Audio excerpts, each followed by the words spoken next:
그러면 기록 시작하도록 하겠습니다. 여러분들도 마이크 편하게 켜주셔도 될 것 같아요. 네, 우선은 15일 동안 달리시느라고 정말 고생하셨습니다. 우선 박수 한번. 네. 글 매일 쓰는 거 너무 힘드시죠? 네. 네, 보통 아니신 거 제가 알고 있습니다. 제가 사실 챌린지 처음 시작할 때 같이 글을 쓰면서 했거든요. 제가 못하겠더라고요.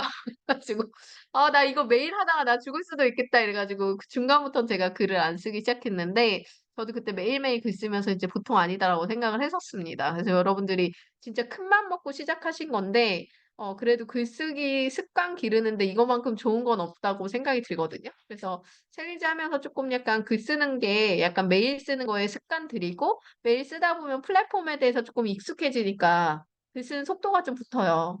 그래서 좀 여러 기수를 꾸준하게 참여하시는 분들이 생각보다 되게 많거든요. 여기 아마 최대로 하신 분이 한 11회차 정도 하신 것 같아요. 장난 아니죠. 21기 중에 11회차를 참여하신 거면 진짜 어마어마한 숫자거든요.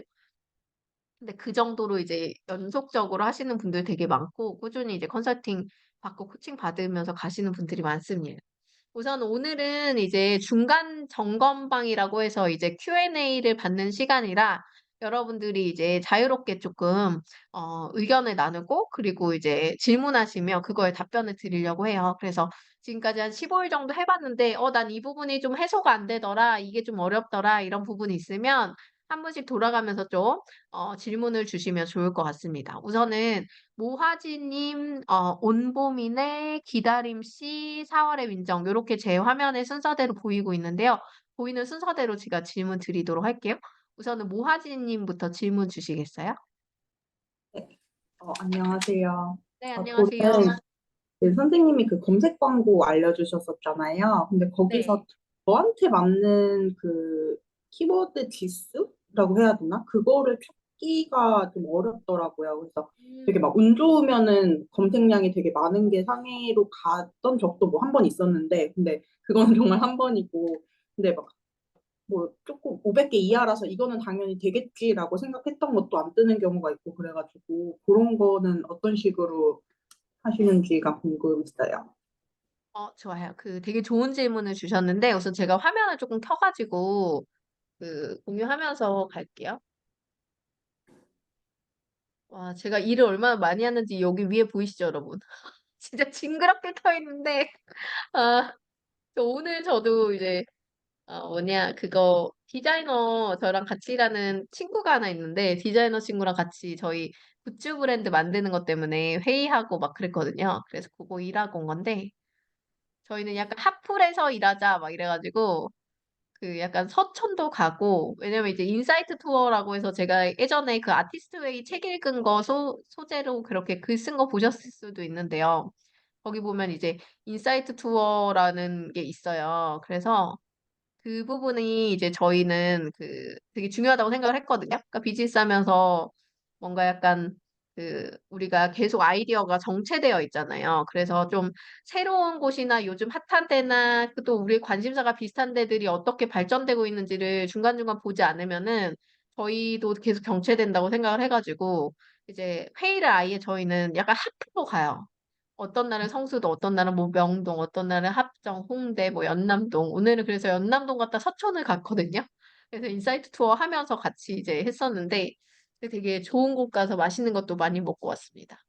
자, 우선은 키워드 도구를 사용하는데 내 지수에 맞는 걸 찾는 게 어렵다. 그리고 이제 운에 맞춰서 했는데 또 어떤 낮은 지수라고 했는데도 노출이 잘 안 된다. 그거에 대한 얘기를 좀 해드릴게요. 우선은 우리가 키워드 도구에서 그 주제를 뭘로 하세요, 모아전님은? 지금 맛집으로 하고 있어요. 맛집이요? 그러니까 맛집 같은 경우는 특히나 경쟁이 너무나 치열한 영역이기 때문에 사실은 맛집 키워드를 가지고 내 거에 맞는 걸 찾는 게 쉽지는 않아요. 그래서 보면은 예를 들어서 우리가 지역이 남양주다. 그러면은 맛집, 남양주 맛집 이런 거는요. 사실적으로 우리가 그 손대서 갈 수 있는 영역의 단어들이 아니에요.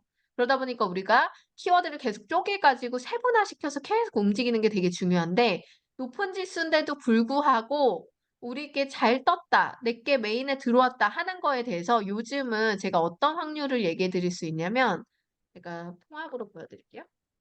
예를 들면 이런 거예요. 내가 남양주 맛집을 했는데 예를 들어서 내가 상위로 갔어. 예를 들어. 근데 그게 무슨 확률들이 있냐면 우선 첫 번째 확률은요. 여기 보시면 지금 이건 또 너무 그렇고 예를 들면 이런 것처럼 이제 스마트 블럭이라고 하는 부분들이 있죠. 우리 스마트 블럭 요런 거. 여기 보시면 남양주 팔당 맛집, 뭐 인기 맛집, 분위기 맛집, 땡땡땡 이런 식으로 스마트 블럭이라는 곳에 들어가서 내가 남양주 맛집이라는 키워드를 넣고 이렇게 포스팅을 했는데 블럭에서 나를 위쪽으로 상단 노출해가지고 노출이 되는 경우 이렇게 될 수 있는 확률이 있고 또 어떤 게 있냐면 이 지금 똑같은 키워드를 검색해도 어떤 거는 3주 전, 4주 전 뭐 2004년 1월 11일, 2023년 7월 31일 이렇게 포스팅의 주기가 빠른 게 있고 어떤 건 되게 느린 게 있어요. 음, 예를 들어 제가 그냥 남양주 맛집을 한번 해보면 얘가 경쟁이 어느 정도냐면 지금 여기 주기 보셨죠? 뭐 3주 전, 4주 전 뭐 이렇게 나오죠? 근데 예를 들어서 왜 여기 커서가 안 먹힐까요? 네, 남양주 맛집에서 블로그를 예를 들어 들어가서 여기에 아까 전에는 우리가 3주 전, 4주 전 막 이렇게 됐는데 여기 보니까 어떠냐면 23년 5월 26일, 23년 5월 20일, 24년 1월 25일, 23년 5월 20일. 지금 보면은 이게 특징이 있어요. 뭐냐면 이 키워드는 되게 높은 키워드 중에 하나잖아요. 그러면 상위에 간 것들이요. 1년 이상 여기에 멈추고 있는 것들이 있어요. 이게 무슨 말이냐면 우리는 이렇게 오랫동안 상위 유지하는 걸요. 감당하기가 조금 어려워요. 왜냐면 음, 이렇게 센 데들은 이미 이거를 붙잡고 유지하고 이 유지율을 갖고 있는 로직의 어느 지수가 맞는 것들이 이미 정해져 있는 수준인 거죠. 그러니까 키워드 순환이 느린 것만이 답이 아니라 상위 유지를 얼마나 오랫동안 끌고 갈 수 있는 힘을 가진 블로거랑 내가 경쟁하느냐도 되게 중요한 요소인 거예요. 음, 또 어떤 단어들은 아까 보셨듯이 뭐 예를 들어 강남 맛집 하면 뭐 이쪽이 훨씬 셀 거니까 예를 들어서 여기도 진짜 센 거죠. 진짜 센 건데 어때요? 봐보면 어마어마하게 또 오랫동안 또 유지를 하는데 여기도 보면은 고정된 것들이 계속 있죠. 고정돼 있는 정체되는 이런 거는 무조건 하기가 힘들다고 보셔야 돼요. 네. 그러니까 우선은 내가 선택을 할 때 어떤 키워드를 하더라도 너무 오랫동안 상단 유지가 되고 있는 맛집 키워드들은 사실상 약간 현실적이지 않다라고 배제하는 게 우선은 첫 번째로 좋고 그다음에 이제 지수에 맞는 단어인데도 불구하고 내가 노출이 잘 안 됐다. 그러면 이런 거일 가능성이 있다는 거죠. 무슨 음, 말인지 아시죠? 그러니까 지수는 낮은데 오랫동안 유지하는 게시물들이 고정적으로 많이 만들어져 있는 것들은 마케팅 대행사나 이런 데서 작업을 치는 게시물의 확률도 되게 높아요. 예를 들면 꾸준한 그런 피드 상단 유지를 위해서 꾸준하게 방문자 유입을 의도적으로 시키고 의도적으로 댓글 달게 만들고 의도적으로 거기에 공감 찍히게 하고 이런 식으로 해서 의도적으로 이렇게 주목도라고 해서 이렇게 여러 개 클릭되어 있는 것 중에 이제 예를 들어 1번, 2번이라 그러면 2번을 계속 누가 클릭해요. 그러면 2번이 1번으로 올라가거든요. 그런 걸 주목도 지수라고 하는데 그런 주목도를 계속 조작한다든지 이런 식으로 대행사가 작업치는 게시물들이 되게 많아요. 그래서 음, 그런 부분들이 결국에는 우리가 배틀했을 때 불리한 키워드란 말이에요. 그래서 맛집은 특히나 이런 쪽으로 너무 경쟁이 치열하고 맛집 같은 경우는 어떤 거냐면 예를 들면 이런 거죠. 그러니까 관광객들이든 외지 지역의 사람들이 와서 음식점 찾을 때 여러분들도 경험하시잖아요. 검색해서 찾잖아요. 그러니까 검색해서 찾아서 들어가는 곳이 결국엔 돈인 거예요. 그래서 그런 데 키워드들이랑 경쟁하면 무조건 밀릴 수밖에 없어요. 그러니까 이런 거는 조금 약간 오히려 약간 지역 맛집 이런 식의 키워드들을 쓰는 거를 저는 비추드리고 아까 보셨듯이 키워드의 순환이 너무 오랫동안 고정되지 않는 느낌들을 찾아가는 게 오히려 좋은 답이 될 수 있다. 맛집 쪽은. 그런 얘기를 조금 드리고 싶어요. 그리고 전에는 키워드 잡고 하루 만에 상위에 안착했는데 최근에는 2주 뒤쯤 올라와서 안착하는 경우도 있다. 이게 아까 말했듯이 그런 느낌이에요. 2주 뒤에 올라가는 게 왜 그러냐면 어, 썸네일이나 어떤 약간 그런 효과일 확률이 높아요. 제목의 효과.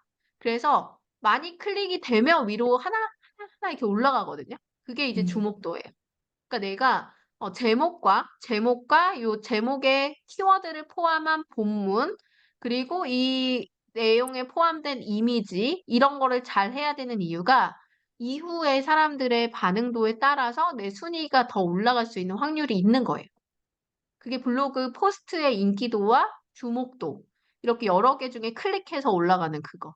그런 것들의 지수 영향으로 상위로 가거든요. 그래서 이제 우리가 모든 글마다 좀 그런 약간 의미를 두고 쓰는 게 되게 중요한 거죠. 지금 보면은 이거 되게 놀랍지만 여러분들 요거 같은 대행사에서 한 것 같은 느낌 들지 않으세요?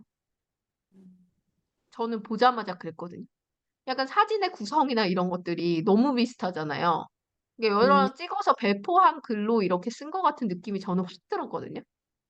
그래서 그런 것들을 구분하시는 게 되게 중요해요. 그래서 그 내 지수에 맞는 걸 할 때는 우선은 현재 노출되어 있는 게 어떤 건가를 보고 지수에 맞는 것들 중에 검색해서 현재의 수준에서 어떤 단어들이 조금 이렇게 나에게 유리할까 이거를 돌아가는 자연스러운 키워드를 좀 찾아야 돼요. 의도적인 어떤 작업치는 키워드 같은 느낌이 없는 약간 순수성 있는 키워드가 내 지수에 맞는 게 뭐가 있을까? 그래서 우리의 목적도 이제 완전 센 지수로 거기에 메인에 올라가면 그게 가장 좋지만 그게 안 된다고 했을 때는 어쨌든 무조건 상위 노출을 시킬 수 있는 단어를 포함하자. 그거를 이제 가지고 하시면 좋을 것 같다는 생각이 듭니다. 좀 답변이 되셨나요? 네, 네. 감사합니다. 좋습니다. 그 다음에 우리 아까 은보미네 님이 두 번째로 갔네요. 이름 방금 바꾸셨어요? 네, 저 이찬양이에요. 아, 그렇구나. 저는 네. 완전 초보인데 네, 초보적인 지금 질문도 좋습니다. 네. 네, 지금 블로그를 제가 오전에 포스팅하면 좋다라고 들은 것 같은데 매일 밤에 하고 있어요.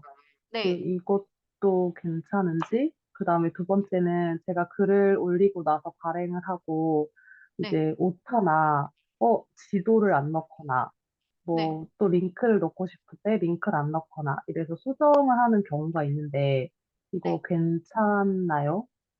음, 우선은 첫 번째 질문을 얘기를 드리면, 오전에 하는 게 좋다는데 저녁에만 한다. 그러니까 예를 들면 이런 거예요.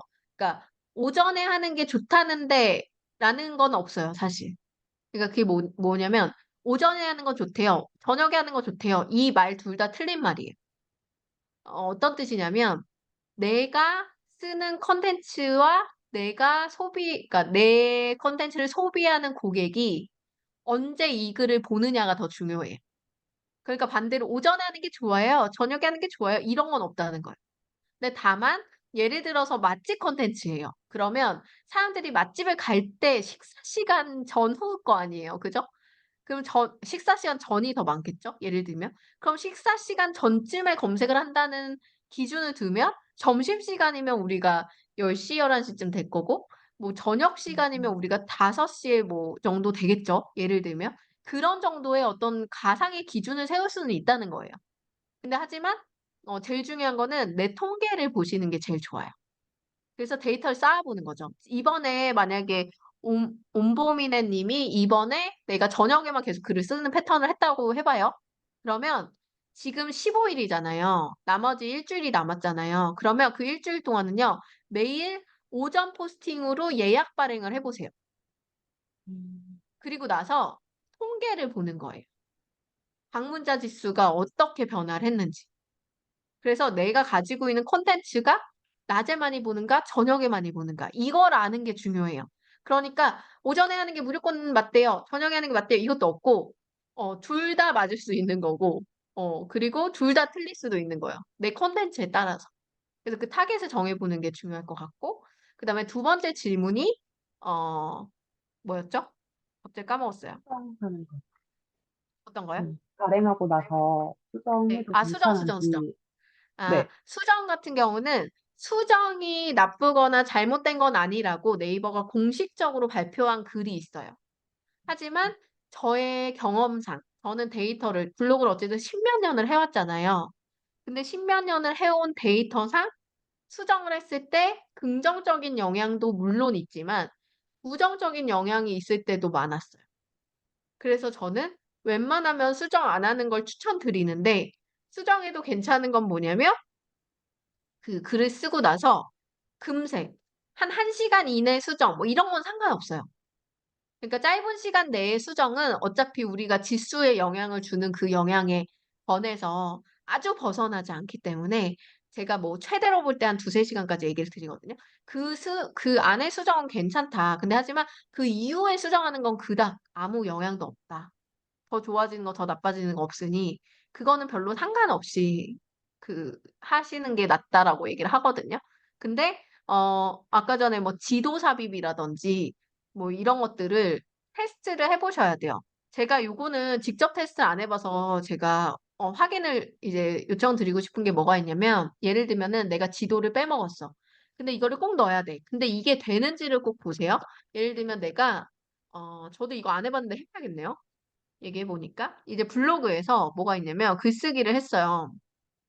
그래서 예를 들어 내가 글을 쓰고 처음에 여기서 이 자리에서 바로 내가 장소를 넣잖아요. 예를 들어서 장소를 그냥 삽입하면 이게 원래는 어디 들어가냐면 그 아시다시피 네이버 그 지도 리뷰 들어가는 거 아시죠? 거기 들어가잖아요. 자동으로. 그죠? 근데 수정해서 지도를 넣는데도 여기 들어가는지 한번 보세요. 수정해서도 근데 저는 안 됐던 걸로 기억을 하는데 이게 확실하지 않거든요. 이미 발행된 글에 추가로 수정 넣었을 때 블로그 리뷰에 얘가 추가 들어가는지는 제가 아직 테스트를 안 해봤어요. 근데 한번 해보세요. 근데 만약에 그게 된다라고 하면 수정을 해서라도 뭐 이미 영향력권에 지나간 시간대라면 그냥 추가해서 넣어도 상관이 없는데 만약에 그것도 아니다라고 하면 이미 지나가 버린 글이니까 굳이 수정할 이유가 없다는 거예요. 근데 빠른 음. 시간 내에 수정은 빠르게 수정해서 정확한 정보와 잘못된 뭐 띄어쓰기든 오탈자든 이런 거는 수정해 넣는 게 당연히 좋죠. 네.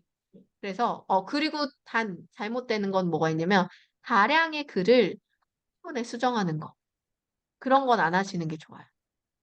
그럼 전체적으로 블로그에 약간 뭔가 비이상적인 행동 패턴으로 읽을 수 있거든요. 그래서 저는 그건 추천드리지 않아요. 그래서 수정할 것이 아주 다량이다. 그럴 때는 그냥 저는 어차피 그 지난 글을 사람들이 돌아가서 보지 않기 때문에 포기하는 게 더 나은 선택이다라고 얘기를 드리긴 하거든요. 네. 그리고 네, 까먹고 나중에 수정해서 넣었는데 넣었다.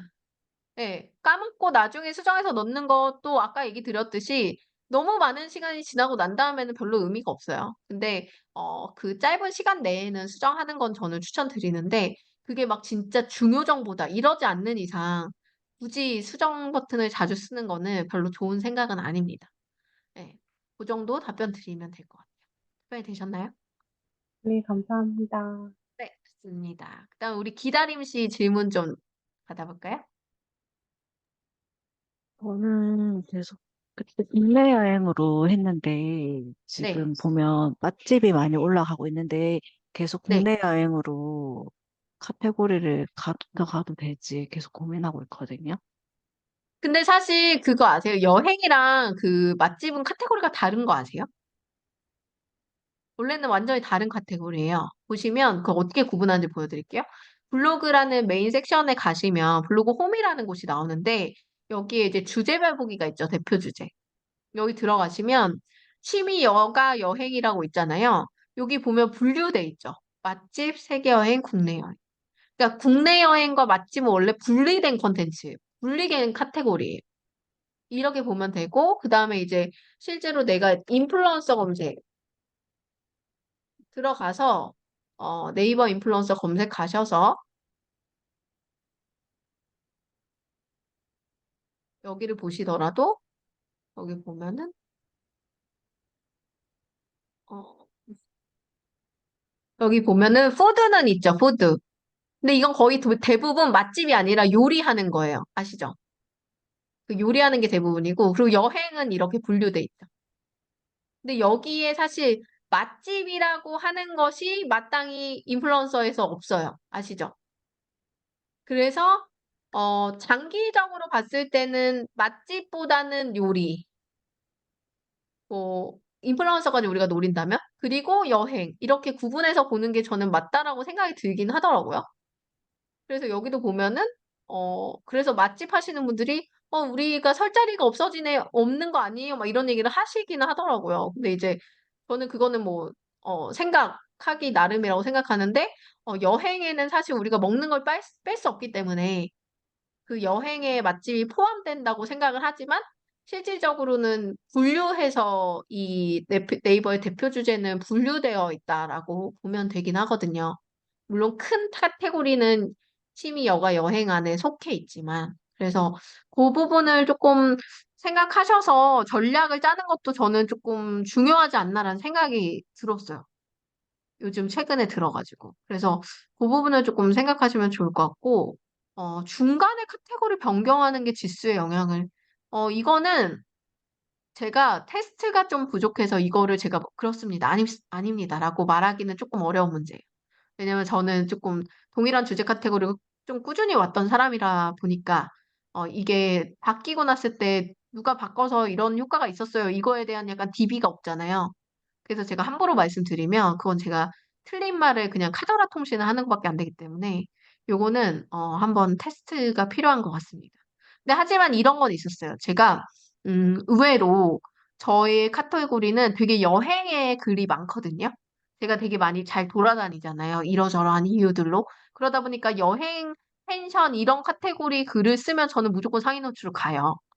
되게 상의가 잘 돼요. 그 카테고리. 근데 그게 이제 제가 C랭크에 대해서 공부하다 보니까 이런 얘기가 있더라고요. C랭크에서. 내가 대표 주제가 저는 도서예요.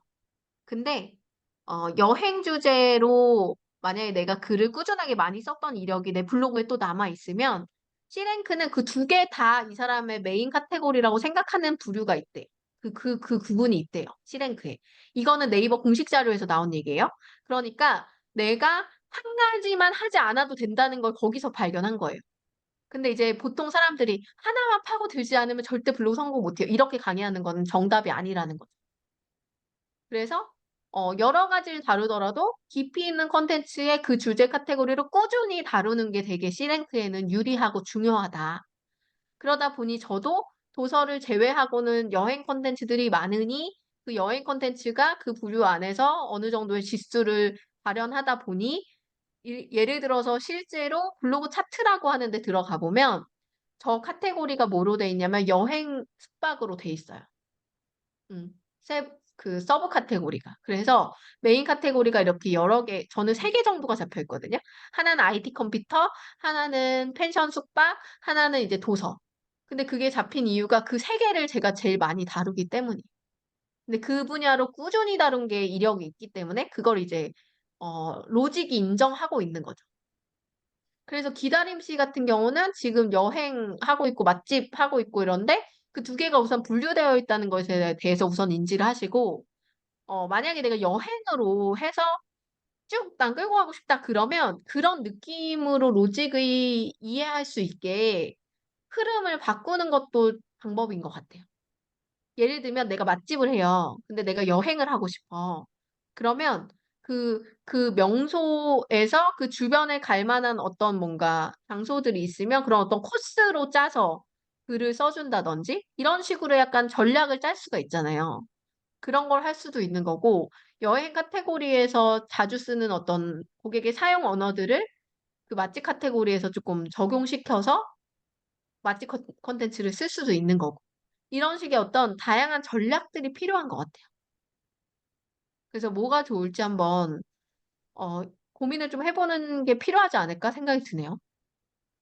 쌤, 하나 더 질문할 게 있는데 제가 네. 1년 목표로 매일 포스팅을 하고 있는데 1년 끝나고 제가 포스팅을 어느 정도를 유지해야 될지 지금 고민하고 있는데 주 5일 정도 하고 싶은데 그렇게 해도 되는지 아니면 그게 횟수를 몇 회 정도 해주는 게 좋은지 매일 하다가 갑자기 줄어드는 건 안 좋다고 그때 얘기하셔가지고 아, 근데 그것도 로직의 적응 기간이 있는 거기 때문에 예를 들어서 내가 지금 그냥 매일매일 글쓰기를 했어요. 그러다가 나중에 활동력이 확 주는 시기가 있겠죠. 예를 들어서 이제 일주일에 3개만 쓸 거야. 근데 그 3개를 꾸준히 반복하면 다시 활동성 지수는 이제 평준화가 돼요. 근데 물론 7개 쓰다 갑자기 3개를 쓰는 그 사이의 평준화의 활동성 지수는 좀 떨어지겠지만 오히려 3개 글을 쓰면서 양질의 글을 꾸준히 쓴다? 그러면 로직은 다시 이 사람이 안정적으로 활동성 지수를 유지하면서 성실하게 글을 쓰는 블로거로 인지를 하거든요. 그러니까 그거에 너무 막 강박을 갖진 않으셨으면 좋겠어요. 그 이해 가셨죠, 그 부분? 네. 네. 그리고 이제 지금 저희가 챌린지가 워낙에 이 챌린지를 길게 하시는 분들이 많아서 이후 과정을 만들어 달라는 얘기를 많이 하셨었거든요. 그래서 그거를 지금 생각하고 있어요. 그래서 이런 약간 직접적 코칭을 좀 꾸준히 받으면서 글 횟수를 줄이면서 좀 더 퀄리티 있게 갈 수 있는 방법들을 지금 계속 고민하고 있거든요. 그래서 만약에 그게 되면 오히려 더 빨리 성장할 수 있는 계기가 되지 않을까 생각이 들어요. 그러니까 예를 들면 지금 이런 질문방 같은 걸 이제 그 챌린지 안에 꾸준히 좀 넣고 일주일에 한 번씩이든 이렇게 터치를 좀 더 자주 하면서 좀 개선을 계속 같이 해나가는 것도 방법이니까.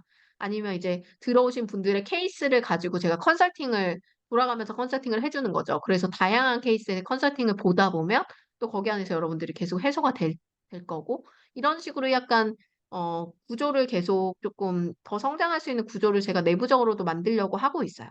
네, 그래서 우선은 기다림 씨 같은 님 경우는 꾸준히 글 쓰는 거에 대해서는 이제 뭐 너무 습관이 되어 있는 상황이다라고 하면 사실 이제 글 쓰는 꾸준함보다 더 넘어서 가야 되는 건 사실은 방향성과 거기에 컨셉이거든요. 그러니까 그 컨셉과 방향성이 없이 꾸준히 하다가는 그냥 정체되는 느낌을 계속 받을 수 있는 분들이 많아요. 그러다 보니까 제가 코칭을 그 막 9번, 10번 이렇게 계속 받는 분들은 왜 그랬냐면 오면 제가 계속 컨설팅 형식으로 그 다음 버전을 계속 알려드리니까 아, 여기까지 했어요. 다음에 뭘 해야 되죠? 다음에 뭘 해야 되죠? 하는 얘기를 제가 계속 해준단 말이에요. 그러니까 그것 때문에 글 쓰는 걸 포기 안 하고 계속 하시는 거거든요. 그러니까 그게 이제 필요하신 분들이 참 많은 것 같아요, 이제는. 왜냐면 이제 막 완전 초보 단계에서 오시는 분도 있지만 중급 단계 이상으로 오신 분들도 이제 꽤 많아졌기 때문에 이제 그분들만 따로 뭔가 과정이 있기는 해야겠다는 생각이 들었어요. 만약에 그런 걸 시작하게 되시면 그때 같이 하시면 될 것 같습니다. 네. 다음에 우리 4월의 민정님? 네, 네. 저는 캔들을 제가 만들어서 판매해 보려고 하는데요. 네. 아직 캔들을 만들어 보진 않았고요. 네, 네. 현재 게시글을 한 100개 정도 올리려고 목표를 잡고 있고, 서로 네. 이웃을 좀 늘리려고 하고 있어요. 네, 네. 제가 질문하고 싶은 것은 지금 네. 캔들과 상관없는 게시글을 계속 네. 올려도 되는지 궁금하다는 거예요. 아, 사실은 아까 얘기 드렸듯이 C랭크라는 게, 이런 거예요. 그러니까, 한 가지 주제에 집중돼서 전문성 있게 글을 써가는 사람을 높은 점수를 주는 게 C랭크예요. 근데, 캔들에 대한 글을 쓰는 것의 비중이 가장 높아야 되는 건 사실이에요. 왜냐면 그게 메인 주제이기 때문에. 그래서 저는 어떻게 얘기하냐면, 전체가 100이라면 아주 최소로 잡아도 60%. 어, 그리고 70% 정도면 더 좋고. 그 정도는 반드시 캔들 얘기만 하시고요. 그 네, 외에 3, 40% 정도를 내 일상이든 다른 주제를 담아도 돼요.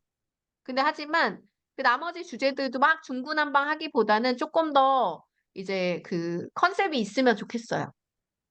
그래서 저 같은 경우는 제 라이프 스타일에 제일 맞는 게 도서, 책 보는 거랑 IT 컴퓨터 뭐 이제 자료 소개하거나 이런 거랑 또 하나는 저는 이제 여행 이렇게 3가지가 제 블로그에서 막 돌아가고 있거든요.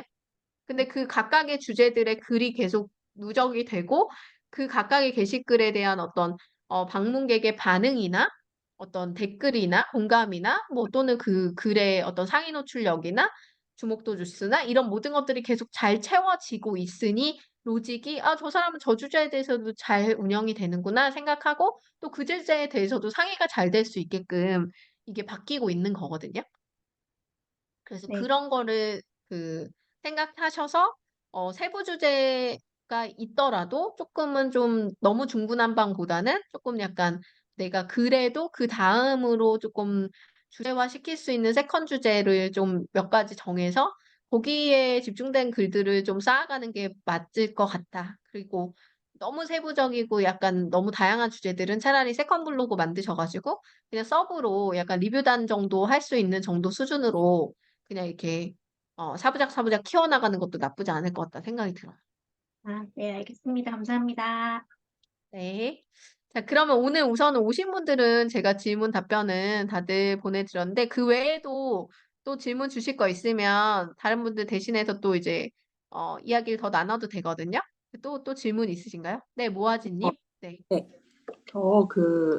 엊그제 본 글인데 제가 지금 저녁에 저도 주로 새벽에 글을 쓰고 아침에 예약 발행을 10시에 주로 해놓거든요. 근데 네이버 AI가 너무 예민한 시간에 발행을 하면 이것도 뭔가 안 좋게 볼 수가 있다는 글을 봐가지고 이것도 괜찮은 건지 아니면 시간을 조금 섞어서 하는 게 좋은지 갑자기 고민이 됐고. 근데 그거는 크게 문제는 없을 것 같아요. 왜냐면은 네이버가 그 예약이라는 기능을 그런 용도로 쓰라고 만들어 놓은 기능이기 때문에 크게 문제는 없을 것 같아요. 그리고 우리가 뭐 어떤 그 의도적인 작업이라는 거가 뭔가 약간 기계적인 뭐 이런 의도성을 갖고 뭐 키워드를 반복한다든지 뭐 이런 게 되게 로직에서 나쁘게 보는 부분이잖아요. 그리고 반복된 키워드를 막 같은 제목의 다른 글에서도 막 제목에 계속 이렇게 쓴다든지 뭐 이런 것들은 눈에 보이는 뭐 이런 건데 사실 예약 기능은 이제 그 파워 블로거들이나 이런 사람들도 예전에 과거 사례 같은 것들도 계속 쭉 봐오면 이제 정기성 있게 그렇게 주기를 가지고 팬들과 소통하기 위해서 이제 어떤 패턴을 만들어서 글을 쓰는 사람들이 아주 많았거든요. 근데 그런 것이 크게 문제가 된 적은 없었어요. 그래서 제 생각에는 그 문제가 되는 게 있었다면 아마 그 과정을 지금 올해 조금 해오신 건가요? 어느 정도 기간으로 하셨어요? 저는 그렇게 오래는 안 하고 한 3개월 정도? 3개월? 근데 3개월 동안 하면서 그거에 대해서 로직의 영향을 받았다는 생각 한 번도 안 하셨죠, 개인적으로. 네네네. 그것 때문에. 문제는 없는 거예요, 그러면.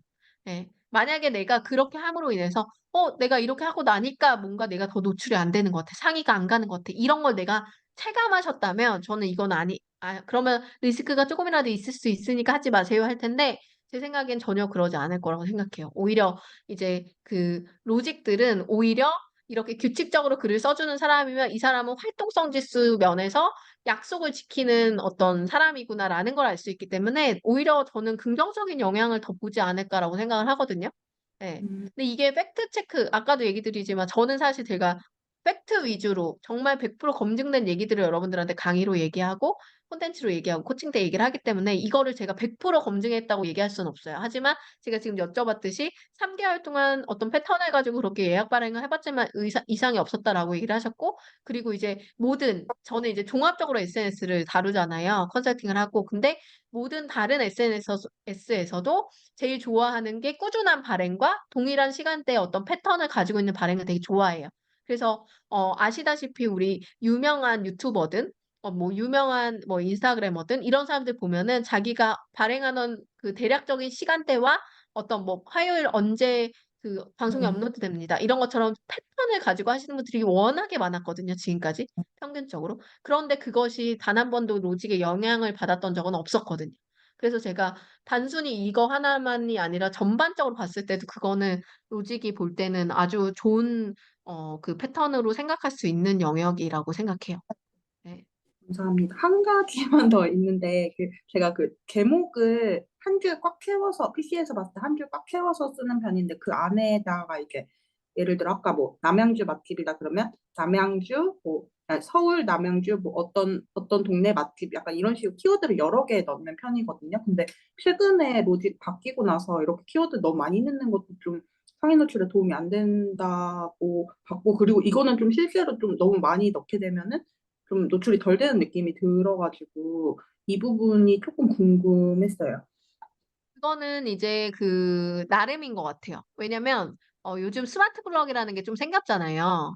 그러니까 스마트 블럭 같은 경우는 지금 보시다시피 그러니까 저도 뭐 키워드만은 나열한 제목 자체는 사실은 그게 사람이 보는 측면에서도 노출이 좀 안 될 수밖에 없어요. 왜냐면은 전 두 가지를 다 보거든요. 로보트가 보는 측면, 사람이 보는 측면.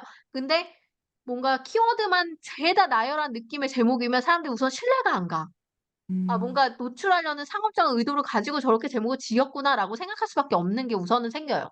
그러니까 이제 사람이 클릭할 때 거부감이 느끼게 하는 게 우선은 첫 번째로 있을 거고, 로직 입장에서 보면은 이제 저는 그거를 좀 보셨으면 좋겠어요.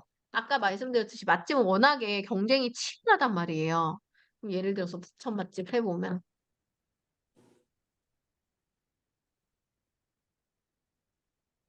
지금 여기만 보더라도 여기 지금 이렇게 나오는 거 보이시죠? 이게 제 자동 완성어라고 그러는데 여기도 이미 작업이 다 친 거예요, 이거. 보시다시피 보이시죠? 여기 키워드. 백소정, 카쿠레가 청담 물갈비 이거 다 마케팅 대행사의 작업이거든요. 그러지 않고는 여기 이렇게 나올 수가 없어요. 실질적으로. 그리고 요즘은 저는 뭐를 좀 보라고 하냐면 이런 얘기를 해요. 스마트 블럭에서 여기 나오는 이거 있죠? 이렇게. 이런 식으로. 이런 식으로 스마트 블럭에 나와 있는 요런 거, 요런 거, 요런 거. 이런 것처럼 여기 있는 단어의 조합으로 제목을 지으라고 해요. 이해 가세요? 그러니까 네. 내가 쭈꾸미 맛집을 하면 부천 쭈꾸미 맛집 어디 어디 어디 이렇게 해서 쓰라는 거예요.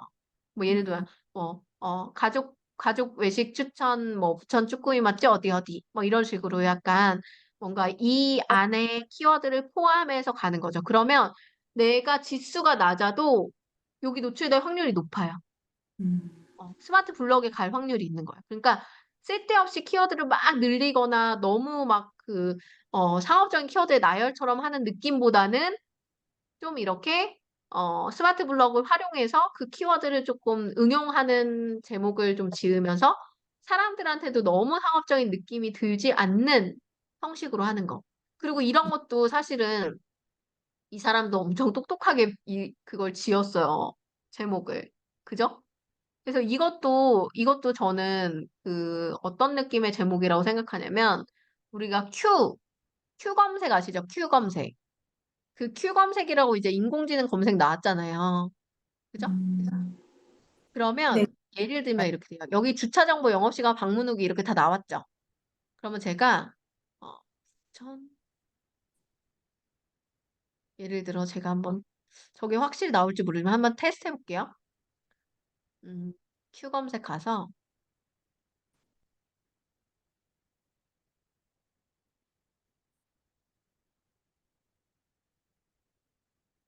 이런 식으로 이제 부천 소고기 맛집 중에 주차되는 데를 내가 주차되는 데 알려줘 뭐 이런 식으로 만약에 한다 그러면 제가 아까 봤던 그 글이 저는 나올 것 같거든요. 예를 들면 그러면 여기서 음 여기에 검색 결과가 이건 다 플레이스 추천.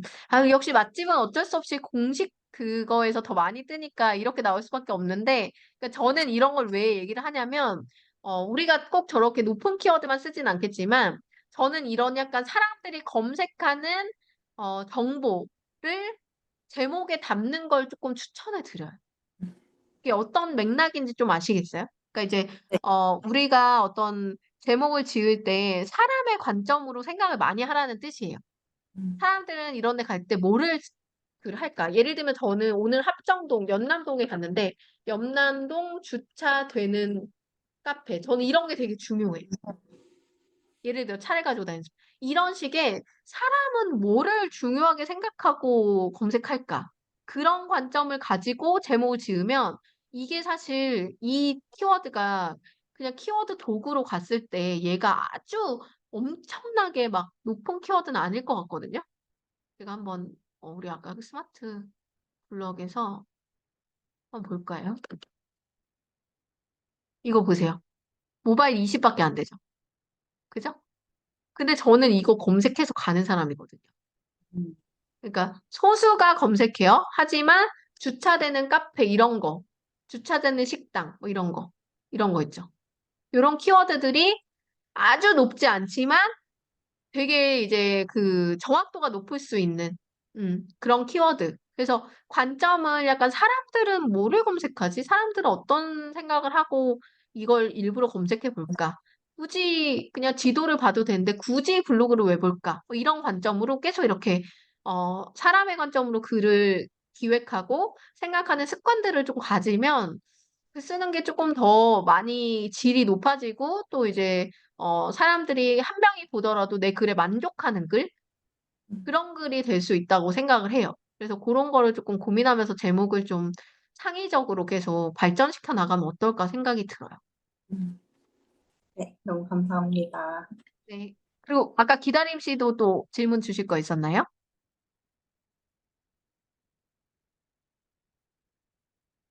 안 들리시나? 네. 또 질문 있으신 분 있나요? 우리 캔들 님도 주셔도 좋고요. 아, 기침이 나와서요. 네네. 조금 기다리겠습니다. 구체적인 질문 많이 주셔도 되고요. 역시 카타고라 통신이 워낙에 많은 영역이 사실 블로그잖아요. 그러다 보니까 여기저기 들은 말들 가지고 되게 막 걱정되고 막 이게 맞는 거야, 저게 맞는 거야 이럴 수 있는데 그런 거를 여러분들이 자주 질문 주시면 제가 너무 좋은 게 저도 그런 거에 대해서 검증을 해드릴 수가 있어요. 여러 가지 제가 직접 테스트를 해볼 수도 있고 그리고 카토라 통신들에 대한 어떤 통계를 저는 되게 많은 데이터를 갖고 있으니까 또 얘기를 드릴 수도 있고 그래서 뭔가 다 자기의 체감하는 경험 안에서도 그런 걸 여러분들도 느끼시는 게 있다면 그거를 같이 나눠서 문제가 있는 것들은 같이 개선해 나가면서 여기 계신 분들끼리 또 발전을 하는 데 도움이 많이 되거든요. 그래서 질문을 그렇게 많이 주시면 좋을 것 같습니다. 우리 기다림씨님 질문 이제 해주실래요? 저기 쌤께서 체험단 할 때 직접 체험단 한 것만 하라고 하셨잖아요. 그때 그 네. 체험단 그 밑에 문구를 적어야 되잖아요. 그게 원래 업체에서 네. 제공하는 경우도 있고 안 하는 경우가 있는데 그때마다 제가 뭐 이 글은 어디 어디 업체로부터 제공받아 썼습니다. 이 글을 주기 반복해서 계속 쓰는 게 문제가 되는지 아니면 이미지 같은 걸 넣는 게 나은지 궁금했어요. 어, 사실은 요즘은 그거가 그렇게 큰 문제가 안 돼요. 노출에 영향은 전혀 안 받고요. 그것 때문에 노출이 안 된다, 덜 된다, 이건 없어요. 근데 하지만 저 같으면은 이미지로 넣는 것보다는 그냥 글로 쓸 것 같아요. 네. 그리고 글도 그냥 내가 쓰면 뭐 예를 들어 뭐 오늘은 뭐 이 포스팅은 뭐 사람북닷컴 뭐 리뷰단을 통해서 원고료를 제공받고 쓴 글입니다. 이렇게 쓸 수도 있고 뭐 이 글은 어디 어디 식당으로부터 서비스를 제공받았습니다. 뭐 이렇게 쓸 수도 있고 그러니까 내가 그 말은 언제든지 바꿀 수 있잖아요. 근데 만약에 내가 복붙해서 붙이거나 똑같은 이미지로 계속 붙여 나간다는 거는 중복 이미지일 수 있으니까. 그래서 저는 기왕이면은 중복 이미지보다는 그냥 그걸 쓸 것 같아요. 그리고 요즘 똑똑한 체험단들이 어떻게 하는지 아세요? 요런 거 하거든요. 예를 들면은, 어, 내가 어디 할 때 그랬는데, 레뷰였나? 제가 레뷰에서 체험단 했을 때였던 것 같아요. 저는 이제 책 읽는 거 좋아하니까 그 레뷰에서 그 책 리뷰단을 엄청 가끔씩 하거든요. 왜냐면은 괜찮은 책 나왔네. 이걸 읽어보고 싶어. 막 이런 게 있으면 저는 그냥 리뷰단 참여해가지고 그냥 리뷰 쓰고 해요. 그러면 예를 들면 이런 식으로 링크 있죠. 링크를 이렇게 걸면은 이런 식으로 이렇게 썸네일이 잡히잖아요. 이런 형식으로 링크를 저렇게 만들었어요.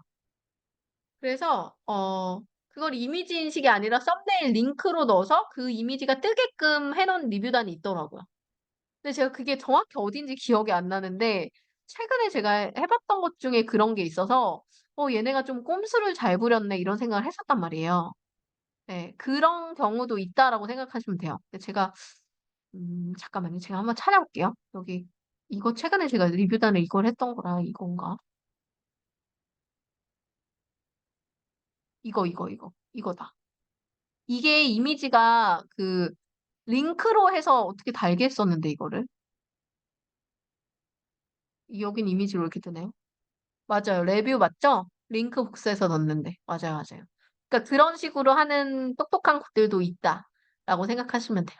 그래서 이거는 사실 뭐 제 입장에서는 중복 이미지를 계속 쓰는 건 별로 좋은 방법은 아니기 때문에 가능하면은 그냥 내가 텍스트로 쓸 수 있는 게 더 낫지 않나. 그때 그러면 계속 단어나 문구는 계속 내가 조금씩 변화할 수 있는 거니까 크게 상관없잖아요. 그렇게 생각하시면 될 것 같습니다. 네. 답변이 되셨나요? 근데 이제 아까 보셨듯이 그 원고 제공돼서 그 아까 장어 맛집 보셨죠? 그러니까 진짜 업체에서 작업한 티가 너무 나잖아요. 그러니까 이제 그런 거는 신뢰가 안 가요. 그래서 여러분들 맛집 포스팅이든 뭐 이런 거를 쓰실 때는 반드시 사람이 출연하시는 걸 추천드려요. 네. 그래야 사람들이 신뢰를 합니다. 그리고 대표 이미지도 가능하면 사람이 같이 나오게끔 찍으셨으면 좋겠어요. 그 사람이 안 나오더라도 이렇게 먹는 이렇게 자세히 얼굴만 살짝 안 보이더라도 이렇게 약간 사람의 느낌이 나게 사진을 찍어서 하시는 것이 쪼끔 좋거든요. 그래서 너무 이것만 딱딱 찍는다 생각하면 진짜 작업하는 느낌들은 진짜 별로인 것 같아요. 예. 그러니까 손만 나오더라도 어쨌든 사람의 몸이라도 같이 찍는 것을 추천드린다는 거죠. 근데 너무 그러지 않으면 사람들이 약간 의도적인 느낌들이 들고 기계글이나 아니면은 그런 약간 원곡을 제공받아 쓴 글로 오해받을 수가 있기 때문에 너무 잘 쓴 글은 또 그런 오해를 받기가 되게 쉽거든요. 그래서 오히려 블로그의 신뢰도적인 측면에서는 크게 좋은 건 아닌 것 같아요. 그래서 오히려 그냥 순수 리뷰라고 느껴지는 게 누군가랑 같이 먹고 뭐 애들도 같이 먹고 막 이렇게 얼굴도 나오고 막 가족들 나오고 막 이런 느낌들이 훨씬 더 신뢰하거든요. 그래서 사람들이 그냥 단순히 뭐를 검색할 때 이렇게 이미지로 여러 가지 이런 사람들도 꼭 있을 거예요. 저도 그러는데 이렇게 여러 가지 이렇게 사람이 이렇게 있는 거 있죠. 요런 것들을 이렇게 검색해서 리뷰를 들어간단 말이에요. 예. 이런 식으로 들어가면 '아 이거 진짜 이 사람이 먹은 거다.' 이런 느낌이 있으니까 기왕에 하는 거에서도 내가 쪼끔 더 신뢰 있는 글을 찾는 거죠. 그런 것도 하나의 방법이에요. 이런 것처럼 이렇게 뭐 이 사람이 어딜 가도 이렇게 자기가 자기 찍어 가지고 이렇게 올린 느낌들? 이런 것들을 좀 더 사람들이 쳐다보게 되죠. 그래서 고런 것들 생각해서 이제 얼굴이 꼭 안 나와도 이렇게 뒷모습이든 이렇게 약간 느낌은 계속 줄 수 있으니까 너무 그냥 약간 정석의 그냥 이미지만 딱 딱딱 찍는다 이런 거는 쪼끔 배제하셨으면 좋겠어요. 네. 그거를 좀 추천을 드립니다. 답변이 좀 되셨나요? 네. 그러면 저희가 이제 또 남은 그 기간이 있습니다. 21 일까지 글을 마무리 끝까지 쓰셔야 또 요런 코칭 같은 거를 또 이제 받으실 수가 있고 마지막 코칭 때는 여러분들 쓰신 글 하나하나를 또 피드백을 좀 드리고 전체적인 어떤 블로그 컨셉이라든지 뭐 이런 것들을 좀 봐 드리거든요. 그래서 지금보다 쪼끔 더 자기에게 맞는 맞춤형 그런 코칭들을 받을 수 있다라고 생각하시면 될 것 같아요. 그래서 꾸준히 참여하신 분들이 아까도 많다고 얘기 드린 것처럼 그 실제로 코칭이 요 과정의 꽃이다라고 생각을 하시면 됩니다. 그래서 지금까지 했는데 나 좀 누락한 게 있어서 이번에 코칭 못 받아요 하시는 분들은 뭐 다음 기수 또 열심히 달려주시면 되지만 요거 과정 했다고 중간 포기는 절대 하지 마시고 뭐 하루라도 놓쳤으면은 그래도 같이 달리는 그거를 계속 활용하셔 가지고 좀 끝까지 글을 쓰셨으면 좋겠고 또 성공하시려고 마음먹고 오신 분들은 또 하시고 저랑 또 코칭에서 만나서 좀 더 좋은 시간 보내셨으면 좋겠습니다. 네. 그래서 저희가 1 시간 정도 이제 예상하고 요 Q&A 방을 준비를 했었거든요. 근데 많은 분들이 다 오지 못하셔서 오늘 이렇게 이제 5 분하고 얘기 나누다 보니까 쪼끔 시간은 짧게 끝낼 것 같아요, 5분 정도. 그래서 오늘 10분 정도 제가 늦게 왔는데 또 기다려 주셔서 감사하고 앞으로 또 이제 사람복에서 자주 뵙도록 하겠습니다. 저희가 그 항상 끝날 때는 단체 사진을 하나 기념으로 찍습니다. 제가 단체 사진 하나 찍고 마무리를 하도록 하겠습니다.